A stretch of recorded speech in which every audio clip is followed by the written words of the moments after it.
today we are going to start a new chapter, that is the chapter number 7 of your NCERT triangles. आज हम लोग next chapter start करेंगे triangles में आप 8th standard में आपने कुछ बेसिक्स इसके पढ़े हुए हैं, बाकी आगे कंटिन्यूएशन हम अभी यहाँ 9th में करेंगे। तो फर्स्ट ऑफ ऑल आप इसमें हम पढ़ने वाले हैं कॉन्ग्रुएंसी ऑफ ट्रायंगल्स। इसमें जो बेसिक कॉन्सेप्ट है, मेन कॉन्सेप्ट जो चैप्टर में पूरे चलने वाला है, that is the congruency of two triangles. दो ट्रायंगल्स कॉन्ग्रुएंट कब होते हैं, कैसे होते हैं, क्या उनके क्राइटेरियाज हैं।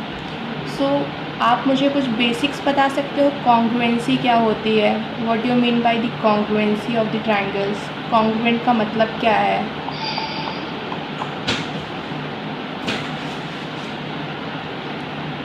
कॉन्ग्रुएंसी का मतलब क्या है मुझे आप बता सकते हो। तो कॉन्ग्रुएंसी होता क्या है, कॉन्ग्रुएंट बोलते किसे हैं। Equal shape and size. Yes, if two objects have same shape and they are equal in size, then we can say that those two are congruent. अगर आपके दो ऑब्जेक्ट्स कोई भी जो जिनका शेप बिल्कुल एग्जैक्टली सेम है एंड वो साइज़ में कैसे हैं, इक्वल हैं, देन हम बोल सकते हैं कि वो दोनों कैसे हैं, कॉन्ग्रुएंट है। For example if we take 1 rupee coin, अगर हम 1 रुपी कॉइन लेते हैं that is circular in shape. अब 1 रुपी कॉइन ये मत बोलना मैम एक मैंने छोटा वाला ले लिया कॉइन, एक बड़ा वाला ले लिया तो वो तो ओवरलैप नहीं कर रहे हैं, तो ये कॉन्ग्रुएंट कैसे आपने बता दिया। तो सेम टाइप के कॉइन्स अगर दो हम कॉइन्स लेते हैं और एक कॉइन को दूसरे कॉइन के ऊपर रखते हैं, then both the coins are going to overlap each other. दोनों कॉइन्स क्या करेंगे, एक दूसरे को ओवरलैप मतलब कम्प्लीटली कवर कर लेंगे। Why, because they are equal in, because they are same in shape and equal in size. उनका शेप क्या है, एग्जैक्टली सेम सर्कुलर है, साइज़ इक्वल है, तो वो एक दूसरे को ओवरलैप करेंगे। So we can say that both the coins are congruent to each other, क्योंकि उनका शेप सेम है एंड साइज़ कैसा है, उनका इक्वल है।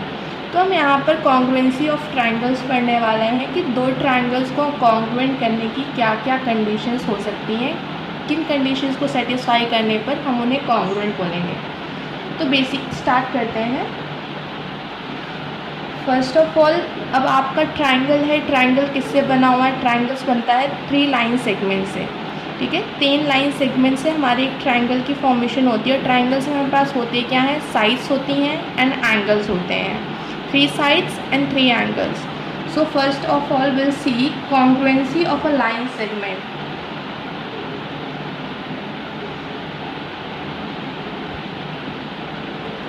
लाइन सेगमेंट क्या होता है,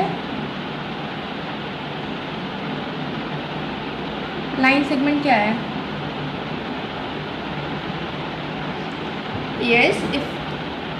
If a line has 2 fixed endpoints, that is called as the line segment. It means it's a part of a line. किसी भी लाइन का जो पार्ट होता है उसी को हम लोग बोलते हैं line segment. So congruency of a line segment, yes, हम कब बोल सकते हैं कब दो लाइंस हमारी कॉन्ग्रुएंट हैं। If suppose we are given with 2 lines, one is named as AB and another one is named as PQ, तो आप कब किस केस में बोल सकते हो कि ये दोनों लाइंस आपकी कॉन्ग्रुएंट हैं।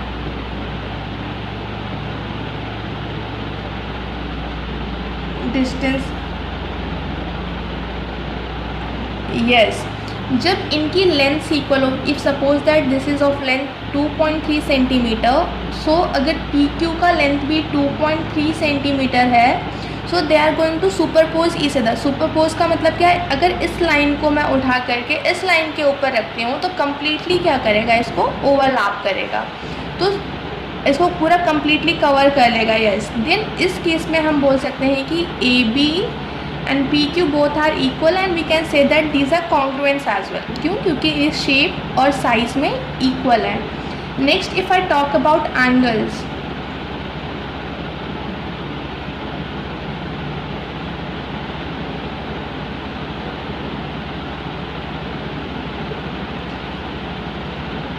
अगर हमारे पास 2 एंगल्स हैं,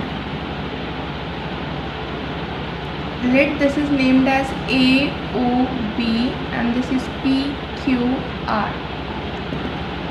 ये दोनों एंगल्स हैं, angle AOB and angle PQR।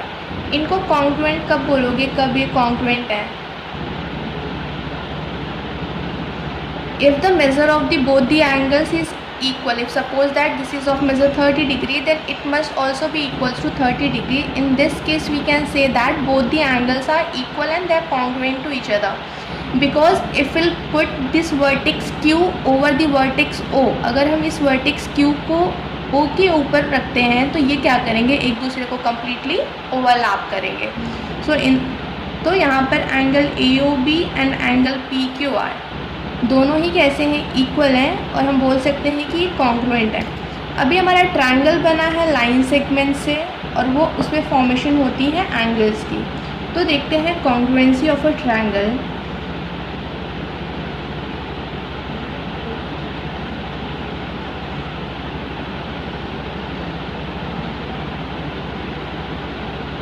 हम ट्रायंगल्स को कब कॉन्ग्रुएंट बोलेंगे कि दो ट्रायंगल्स हमारे कॉन्ग्रुएंट हैं। If suppose we are given with two triangles,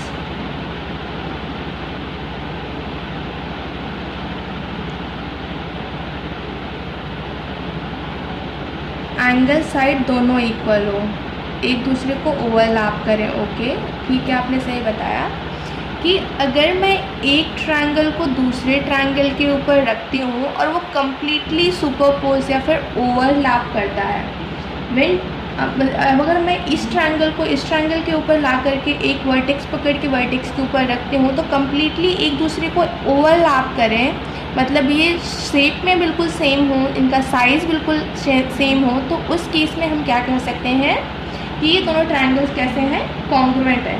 so two triangles are congruent if and only if, दो ट्रायंगल्स हमारे सिर्फ उसी कंडीशन में कॉन्ग्रुएंट होंगे if one of them can make be superpose on the other, अगर इसमें से एक ट्रायंगल को हम दूसरे ट्रायंगल के ऊपर सुपरपोज कर सकें। If one of them can be made to superpose on the other, मतलब इसको पूरा कम्प्लीटली इसको ये कवर कर ले, अगर हम इसके ऊपर रखें तो उस केस में हम क्या कह सकते हैं कि हमारे ट्रायंगल्स कैसे हैं, कॉन्ग्रुएंट हैं।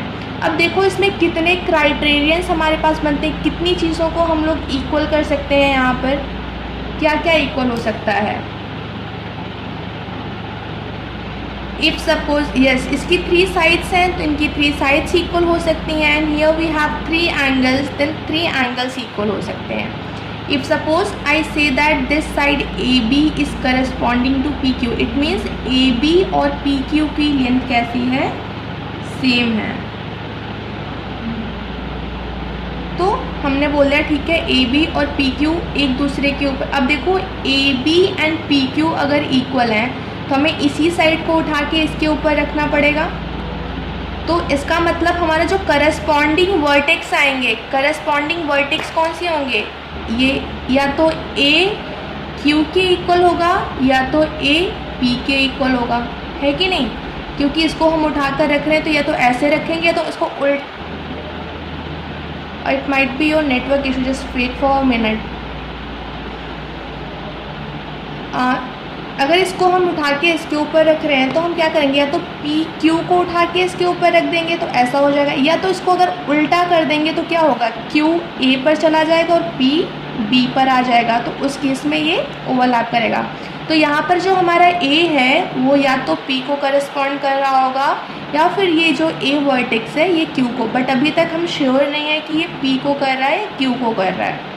नेक्स्ट में देखो, अगर मैं बोलूँ BC side is corresponding to side QR, BC and QR एक दूसरे को करस्पॉन्ड कर रहे हैं, एक दूसरे के इक्वल हैं, ठीक है।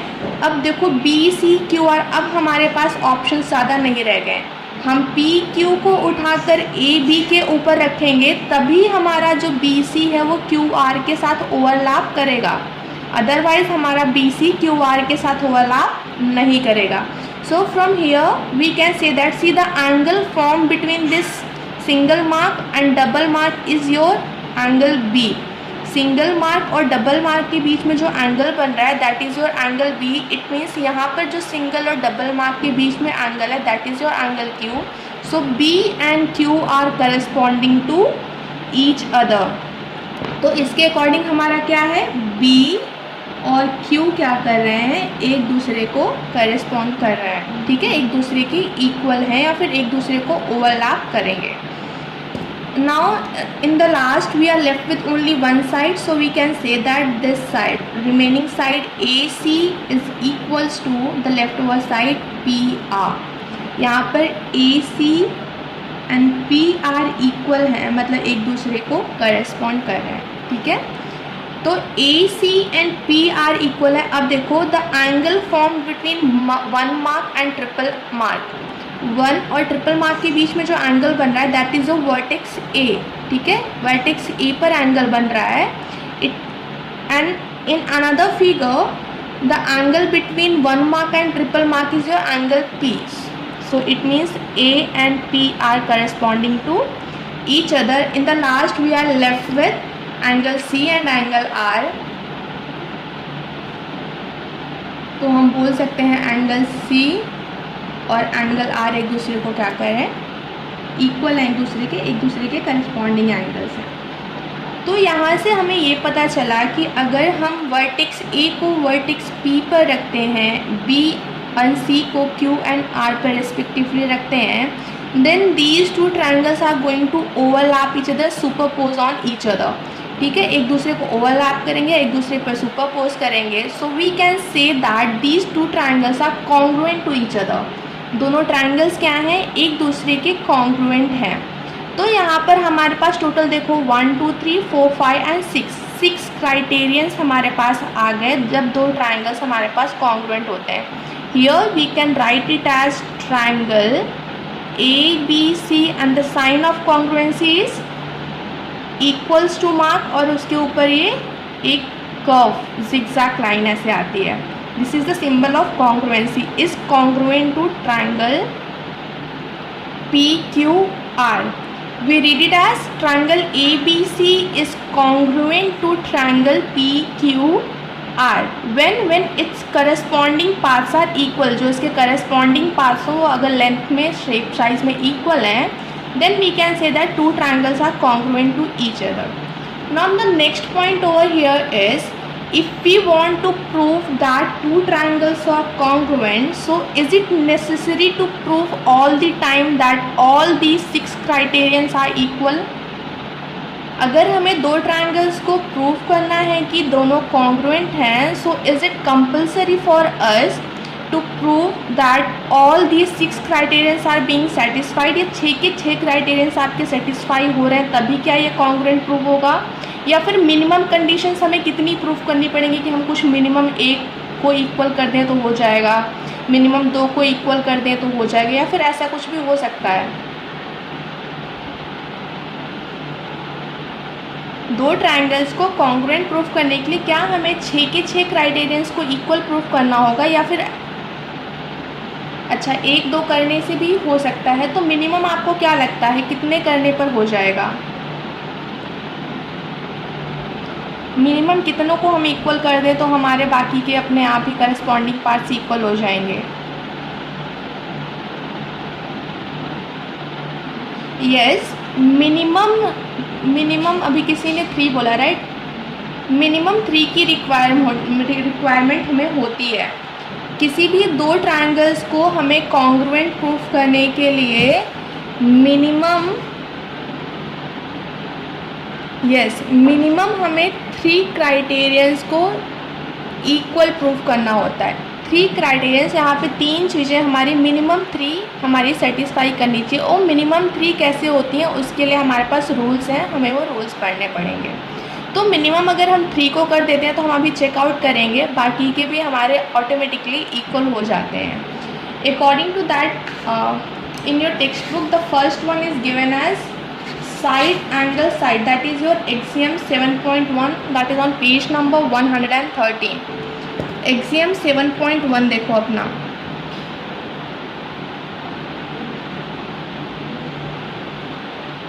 axiom 7.1, yes, it is given as side angle side congruency rule।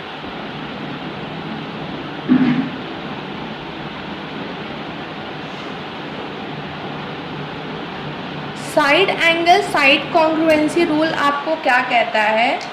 If we are given with two triangles,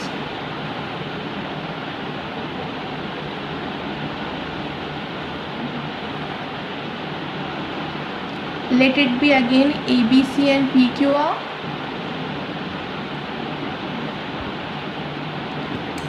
तो आपका side angle side congruency rule ये कहता है कि अगर दो ट्राइंगल्स हमारे पास गिवन है and if two sides and one angle of one triangle is equals to two sides and one angle of another triangle, then we can say that both the triangles are congruent. We'll read out the statement of axiom 7.1 that it says that two triangles are congruent if two sides and the included angle of one triangle. Here the important word over here is included angle. इसका meaning अभी हम बताते हैं कि included angle क्यों लिखा हुआ है वहाँ पर.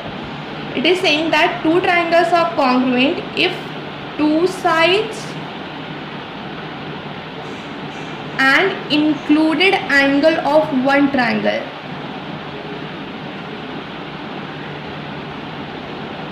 is one triangle are equal to the two sides and included angle of the other triangle. ये बोल रहा है according to this statement दो triangles हमारे तब congruent होंगे जब उनकी दो sides और एक included angle दूसरे ट्रायंगल की दो साइड्स और एक इंक्लूडेड ट्रायंगल के इक्वल होगा. अब इसका मीनिंग क्या है? दो साइड्स एंड इंक्लूडेड ट्रायंगल.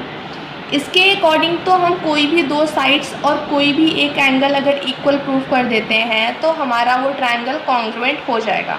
अभी तक जो आपने समझा वो यही समझा कि अगर दो ट्रायंगल्स की हम कोई भी दो साइड्स और कोई भी एक एंगल इक्वल प्रूव कर दें तो वो हमारा ट्रायंगल कॉन्ग्रुएंट हो जाएगा. For a moment suppose that if I से AB is equals to this side AB is equals to PQ and side BC is equals to QR and angle C is equals to angle R. अगर मैं दो sides एक angle equal prove कर देती हूँ तो आप कहोगे yes these two triangles are congruent by SAS congruency rule because here we have proved that the two sides of the triangles and one angle of the triangles are equal. Prove कर दिया है हमने. इसका मतलब आप बोल दोगे कि yes these two triangles are congruent by SAS congruency rule but this is completely wrong. ये congruent नहीं हुए. I think if you remember your 8th standard where we have studied the congruency rule, I have explained you one thing. अगर 8th class में अगर आपको याद हो तो मैंने congruency rule पढ़ाने के टाइम पे आपको कुछ बताया था, कुछ रूल्स समझाए थे. It must follow the series. अगर यहाँ पर साइड एंगल साइड लिखा है तो सबसे अच्छा तरीका आपको समझने के लिए या याद रखने के लिए ये है कि आपका ये सीरीज़ फॉलो होना चाहिए. सबसे पहले साइड आना चाहिए, फिर एंगल आना चाहिए, फिर साइड आना चाहिए. बट मैंने जो लिखा था वो लिखा था कि AB एंड PQ इक्वल है.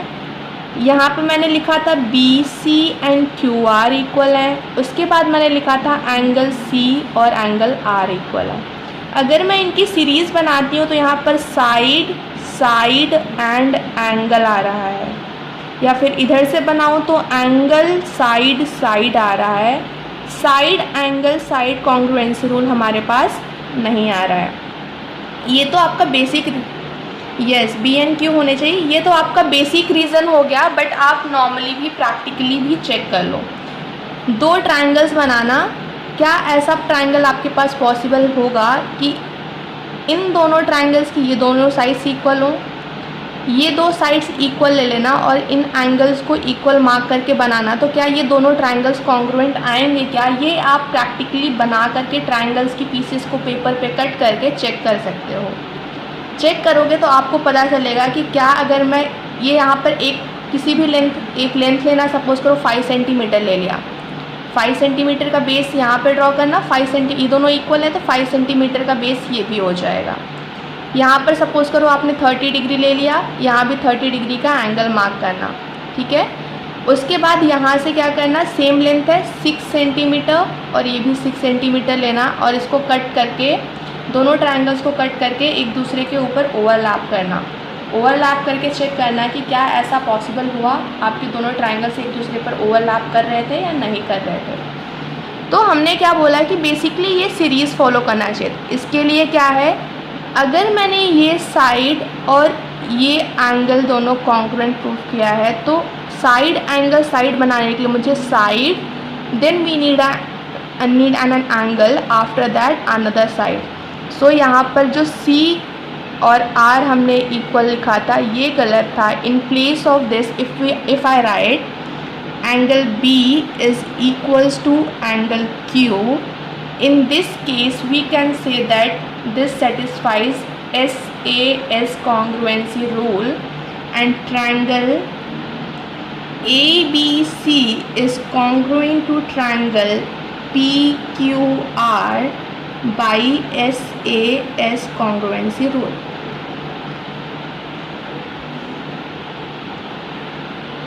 अब हम बोल सकते हैं कि ABC और PQR सेटिस्फाई करते हैं SAS कॉन्ग्रुएंसी रूल को and these two triangles are congruent.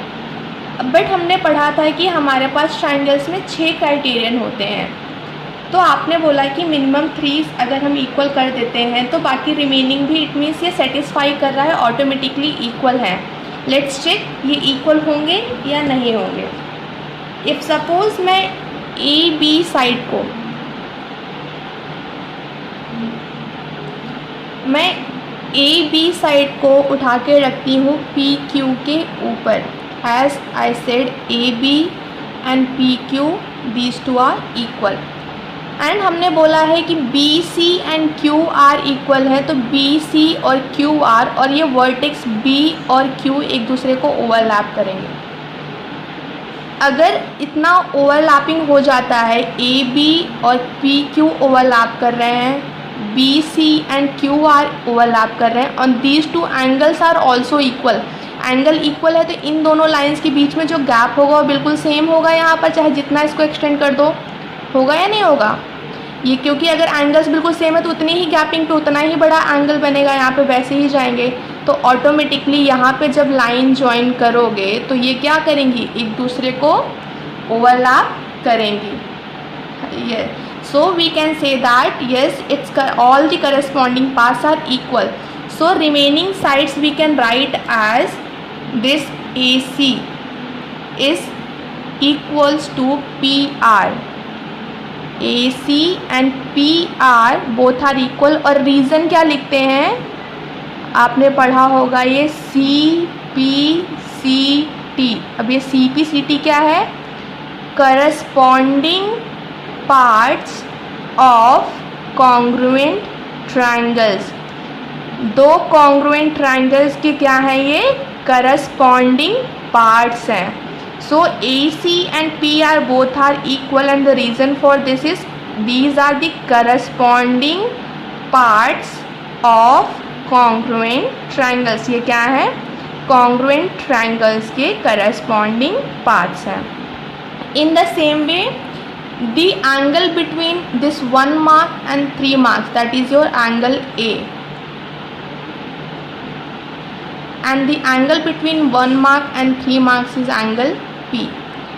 अब इस एंगल को एंगल R के इक्वल आप नहीं बोल सकते हो, हमने इसलिए करस्पॉन्डिंग पार्ट बोल रहे हैं। करस्पॉन्डिंग पार्ट मतलब उसी को करस्पॉन्ड करा, उसी के ऊपर ओवरलैप करेगा वो।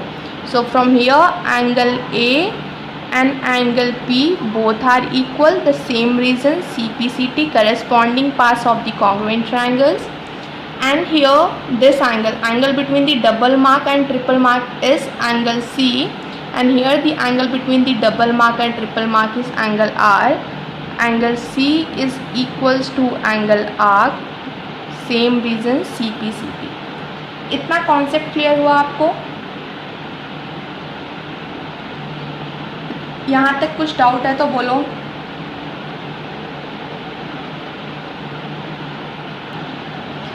नेक्स्ट क्राइटेरियन आपको दिया हुआ है, that was the theorem 7.1। angle side angle congruency rule. This theorem is being related, but the questions based on this concept you have to study all those questions. ये theorem का proof आपको नहीं पढ़ना है, ठीक है. इसके 3 क्राइटेरिया से हम या फिर इसके 3 केसेस हम सॉल्व करके इसको प्रूव करते हैं. 3 केसेस लेते थे इसके, बट अब आपको ये प्रूफ नहीं पढ़ना है. अब सिर्फ आपको इसकी एप्लीकेशंस या फिर इस पर बेस्ड क्वेश्चंस जो भी हैं आपको वही प्रिपेयर करने हैं. तो एंगल साइड एंगल रूल आपका क्या कहता है? If we are given with 2 triangles. अब आपका एक का कॉन्सेप्ट क्लियर हो गया तो उसके बेसिस पे ये वाले कॉन्सेप्ट भी इजीली समझ में आ जाएंगे. Let this be your triangle ABC and this be your triangle PQR. So here 2 triangles are congruent if the 2 angles and one side of one triangle is equals to the 2 angles and one side of another triangle. अगर एक triangle के 2 sides और एक angle दूसरे triangle के 2 sides और एक angle के इक्वल है, in that case we will say that these 2 triangles are congruent to each other. उस केस में हम बोल सकते हैं कि ये दोनों ट्रायंगल्स क्या हैं, एक दूसरे के कॉन्ग्रुएंट हैं. Okay fine. If suppose I write angle A is equals to angle P, angle B is equals to angle Q and side BC is equals to side QR. So are both the triangles congruent? क्या दोनों triangles congruent हैं अभी? By angle side angle congruency rule, I said angle A is equals to angle P, angle B is equals to angle Q, and this side BC is equals to side QR. Can we say that these 2 triangles are congruent and they are following angle side angle congruency rule? No. Why?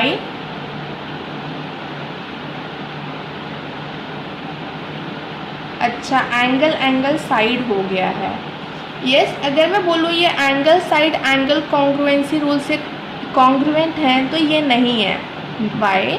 If will check out in our figure, तो यहाँ पर देखो angle है, again we are having one more angle, then उसके बाद क्या है, side है.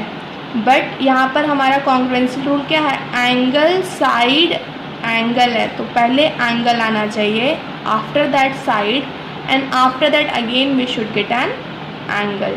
ठीक है.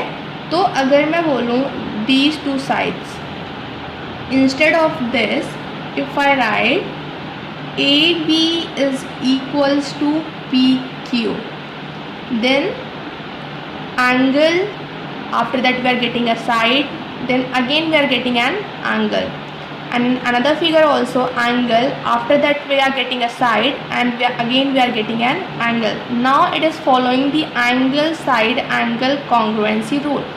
Now we can say triangle ABC is congruent to triangle PQR, and these 2 are congruent by angle side angle congruency rule.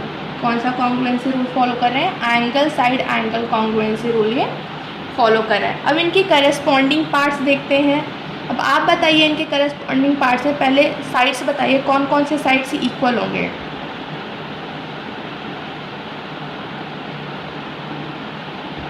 B A P Q तो हमने equal कर दिया यहाँ पर, A B and P Q वही बात हो गई. नेक्स्ट कौन सा होगा,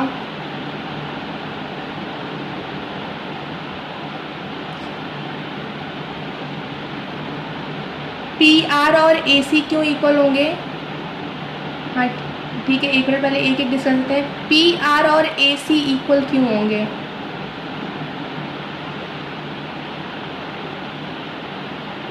see this side formed between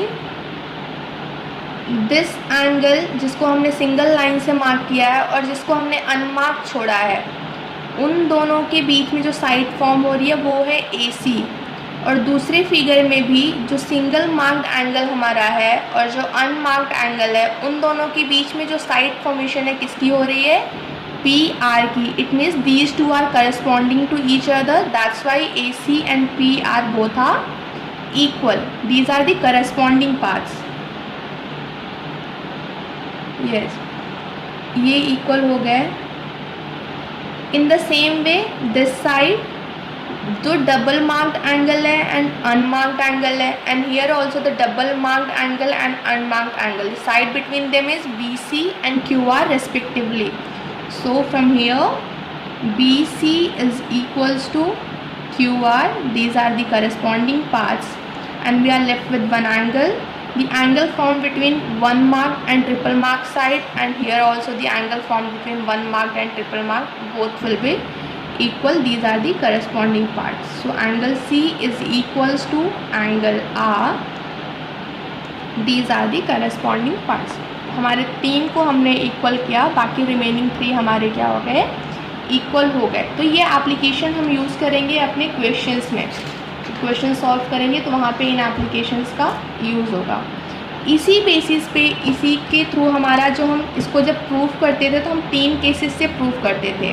ठीक है, तो 3 केसेस से प्रूफ करते थे. इसमें एक केस ऐसा भी आता था जिसमें हम एंगल एंड साइड, यहाँ पर भी देखो 2 एंगल और एक साइड ही है, but here it is written as angle and side. ठीक है, अगर ये सीरीज़ भी बनती है तो भी आपके 2 ट्रायंगल्स कैसे होते हैं, कॉन्ग्रुएंट होते हैं.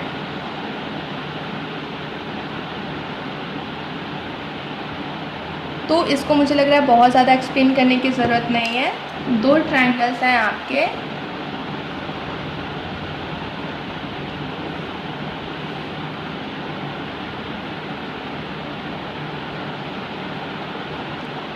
ABC and PQR. Same series बस फॉलो करना चाहिए. इसमें इफ़ 2 एंगल्स एंड 1 साइड. अब 1 साइड का मतलब ये नहीं है कि ये दोनों एंगल लिया है तो अब AC एंड PR ले लो, साथ में कंटिन्यूएशन में ये होना चाहिए. ठीक है, अगर 2 एंगल्स और हाँ सीरीज़ में कंटिन्यूएशन हो जाए, ये नहीं यहाँ पे गैपिंग नहीं आई चाहिए कि ये दोनों एंगल्स लिया तो बोला मैम आपने 2 एंगल्स फिर बाद में एक साइड तो हो गया तो हो जाएगा वैसे, लेकिन यहाँ से ऐसे होगा कि ये दोनों एंगल देन ये साइड. ठीक है, तब कॉन्ग्रुएंट होगा. यहाँ से चलेंगे ये दोनों एंगल्स देन ये साइड, ये दोनों एंगल्स देन ये साइड. अगर ये साइड इक्वल करें तो एंगल साइड, इस तरह से आपका ट्रायंगल का नाम आएगा. ठीक, तो यहाँ पर देखो ट्रायंगल के नाम पे डिपेंड करता है. Is congruent to triangle PQR. तो इसमें क्या है हमारा एंगल साइड ऐसे हो रहा है, यहाँ से angle then angle again we are getting a side. ठीक है, नेक्स्ट अगर आप ऐसे करते हो एंगल साइड तो यहाँ पे लिख सकते हो triangle BAC is congruent to triangle QPR. यहाँ जब ट्रायंगल का नाम लिखते समय भी आपको ये ध्यान देना है कि कौन सा वर्टेक्स A P को करस्पॉन्ड कर रही है, यहाँ पर वर्टेक्स B Q को करस्पॉन्ड कर रही है यहाँ पे, और vertex C is corresponding to vertex R. जो वर्टेक्स जिसको करस्पॉन्ड कर रही है उस अकॉर्डिंग आपका ट्रायंगल का यहाँ पर नेम आएगा. ठीक है, सो यहाँ पर देखो वर्टेक्स B इज करस्पॉन्ड